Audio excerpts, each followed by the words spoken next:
El tema que sigue, claro, las repercusiones por lo que dijo el titular de la Sociedad Rural Argentina, Hugo Violcati, cuando el sábado dejaba inaugurada la muestra en Palermo. Las repercusiones que van a seguir escuchándose durante y por mucho tiempo seguramente. Raúl de la Torre, buen día. ¿Qué tal? Buen día. Es cierto, hubo muchas repercusiones por el tono, por las cosas que dijo Violcati, y me parece que puso en una incómoda situación a la oposición en conjunto, algunas de las situaciones que planteó Hugo Violcati, titular de la Sociedad Rural. Pero estamos con el diputado nacional Carlos Kunkel, justamente para analizar algunos de los dichos del presidente de la Sociedad Rural y este momento político. Kunkel, bienvenido. Buen día, ¿qué tal? ¿Cómo le va? Bueno, la impresión con respecto sobre todo, vamos a hacer las repercusiones de las repercusiones. ¿Cómo interpreta usted la reacción que hubo con respecto a los dichos de Violcati? Mire, yo quedé un poquito azorado con la foto del presidente de la Sociedad Rural, flanqueado por el procesado Mauricio Macri y por el esposo de la senadora Duhalde, al que hace 8 años no lo invitaron a la Sociedad Rural cuando ejercía la presidencia. Me parece que algunos parámetros de representatividad van cambiando en la Argentina y se está sincerando la discusión cuando se le están dando las soluciones que la sociedad, que el conjunto de la sociedad argentina puede dar a las distintas problemáticas que afectan tanto a los jubilados, como a los niños, como a los jóvenes, como a la educación. Aparecen los que cuando ejercieron el gobierno en sociedad con la sociedad rural siempre le quitaron todos esos derechos pidiendo duplicarlos o triplicarlos. Nosotros vamos a llegar a dar al pueblo argentino todas las reivindicaciones sociales y económicas que merece. Lo vamos haciendo con responsabilidad y en la medida que pueda garantizarse la sustentabilidad en el tiempo. Hubo hasta un mensaje que yo diría ahistórico de parte de Violcati, ¿no? Haciendo una relación inclusive diciendo que se iba hacia un país donde se alcanzara la máxima producción, como si estuviéramos en un momento de crisis económica, digamos. Era un poco extraña la interpretación. Pero por otra parte, esa referencia permanente al país del primer centenario, es decir, el país de 1910, yo creo que le queda bastante incómodo a varios sectores de la oposición, inclusive esa caracterización y ese elogio, ¿no? El país del bicentenario era un país con estado de sitio, con numerosos presos. El centenario, ¿no? Del centenario, sí, con un país con estado de sitio, con represión, no se podía circular por las calles, salvo la élite que justamente alrededor de la sociedad rural se movía, con la ley de extranjería que hacía que cuando un no nacional tuviera algún problema podía ser expulsado del país sin causa ni proceso ni nada, simplemente porque no era argentino y pretendía reivindicar algunos de sus derechos. Era un país para muy pocos. Algunas de estas corporaciones como las del campo evidentemente pretenden convertirse en eje o referencia del Congreso, sobre todo obviamente de la oposición. Ahora en este discurso se le exigió muy terminantemente que no deleguen las facultades. ¿Esto incidirá de alguna forma en la discusión en el Congreso sobre el tema de las facultades delegadas en el Ejecutivo? Yo no hablaría del campo, porque hace 2 años hubo una confusión que llevó a que muchísimos chacareros fueran confundidos y engañados por los que decían representarlos.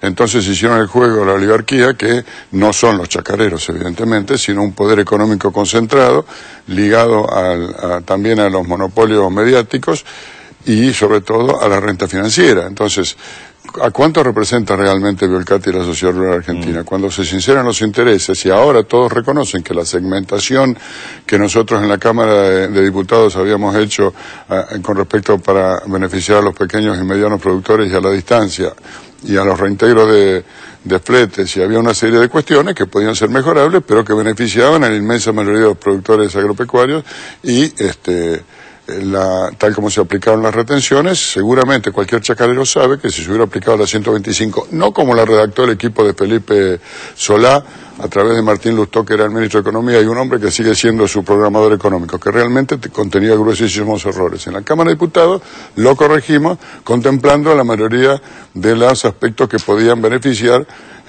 y era lógico que sí lo hiciera, a los pequeños, medianos productores y a los que estaban fuera del núcleo sojero de los alrededores de Rosario y del corazón de la Pampa Húmeda. Bueno, los chacareros se han dado cuenta que fueron confundidos y engañados por una dirigencia que no los representó con lealtad. Y ahora, bueno, por eso es que han planteado varias puebladas, cortes de ruta y todo, pretendían copar la ciudad de Buenos Aires el 10 de diciembre. Hicieron muchos anuncios que luego no se frustraron, porque los chacareros comprenden que se les va dando todas aquellas reivindicaciones que la sociedad y el conjunto de la Argentina están en condiciones de darlas. Está apareciendo evidentemente una contradicción entre el interés de esos chacareros y los grandes terratenientes. Inclusive en la edición del sábado a la noche de Visión 7 marcábamos, hay un párrafo del discurso que salió publicado, es decir, el previo de la Sociedad Rural en el sitio de internet de la Sociedad Rural, que Biolcati no leyó, que Biolcati salteó al leer el discurso, y está referido justamente a la segmentación, y él habla del gatopardismo del gobierno en cuanto ahora pretendería segmentar las retenciones simulando la eliminación de las retenciones. Evidentemente esto, o Bussi se lo tachó, o alguien le recomendó no hagas esto porque la mesa de enlace con esto por ahí se quiebra. Algo de esto ustedes están percibiendo, registrando una diferenciación entre distintos sectores de la dirigencia rural. Claro, yo creo que incluso algunos de los diputados que representan a los productores agropecuarios tienen posiciones muy distintas de las que sigue enunciando la sociedad rural, ¿no? Por supuesto. Pero bueno, en esto no hay que anticiparse, para eso están las comisiones del Congreso, ahí vamos a discutir y estoy seguro que vamos a ir encontrando las soluciones que los chacareros necesitan. ¿Hacia dónde cree que se encamina esta conversación, este diálogo que aparte es muy fluido de parte del nuevo ministro de Agricultura, Julián Domínguez, con los sectores? Claro, además él fue intendente de Chacabuco, que está en el núcleo de la zona granífera, digamos. Y es un hombre que recorre las zonas permanentemente. Que la conoce mucho, por supuesto. Mire, yo creo que se encamina hacia encontrar las soluciones que son posibles de brindar, y va a haber una diferenciación entre los sectores que quieren seguir teniendo el monopolio de la renta financiera y de la renta del excedente agrario. Usted fíjese en la renta extraordinaria del campo. Usted fíjese que una de las cuestiones que va a haber que aclarar bien es el tema de la comercialización en blanco, lo que De Angeli no quería, con papeles. Ellos quieren comercializar todo de palabras, sin papeles, claro, sin pagar impuestos, sin tener personal en blanco. Pero eso se va tendiendo a normalizarse, y a partir de ahí seguramente habrá aspectos que corregir de los actuales funcionamientos, porque cuando nadie puede decir que está absolutamente, y nosotros nunca, los peronistas nunca estamos conformes con todo lo que el Estado puede brindarle a la población, a los productores, a los trabajadores, pero supongamos que haya aspectos que corregir en el funcionamiento de algunas instituciones del Estado. Bueno, discutamos una por una. El rumbo y la política general la determina aquella persona y aquel equipo de gobierno a quien el pueblo argentino le dio las facultades. La presidencia de la Nación, hasta el 10 de diciembre del 2011, por lo menos, va a ser ejercida por Cristina Fernández de Kirchner. Dentro de eso puede haber aspectos que corregir. Bueno, punto por punto vamos a corregirlo. Esa es la función. Digo, más allá de las personas y los cargos, hay otro debate que se ha abierto en torno a estos temas, que es la cuestión de la intervención y el rol del Estado.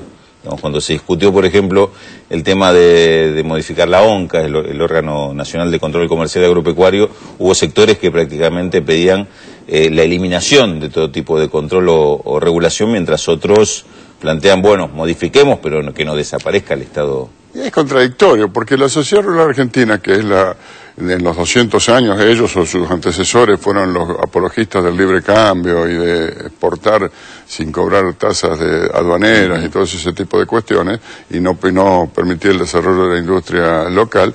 Por otra parte, tiene una política que en 1930 sí recurrió al ejército para desplazar al gobierno de Hipólito Yrigoyen, en 1955 para desplazarlo a Perón, en 1963 para desplazarlo en el 62 a Illa y en el 66 en el 62 a Frondizi, en el 66 a Illa, en el 76 a María Estela Martínez de Perón. O sea, los liberales en la economía han logrado gobernar siempre con fuerte intervención de parte del aparato del Estado para reprimir la protesta social y la defensa de los derechos por los productores, por los trabajadores, por los desposeídos. O sea, no lo ve a Biolcati como la nueva conducción. No lo veo muy liberal en política, lo veo liberal en lo económico, por supuesto, y no lo veo que se anime a postularse para candidato a presidente, porque las políticas que ellos anuncian son políticas que se pueden ejercer solamente de la jefatura del Estado. Entonces tienen que presentarse en las elecciones, y si los votan, tendremos que soportarlos. Carlos Juncker, muchísimas gracias. Por la visita y los comentarios.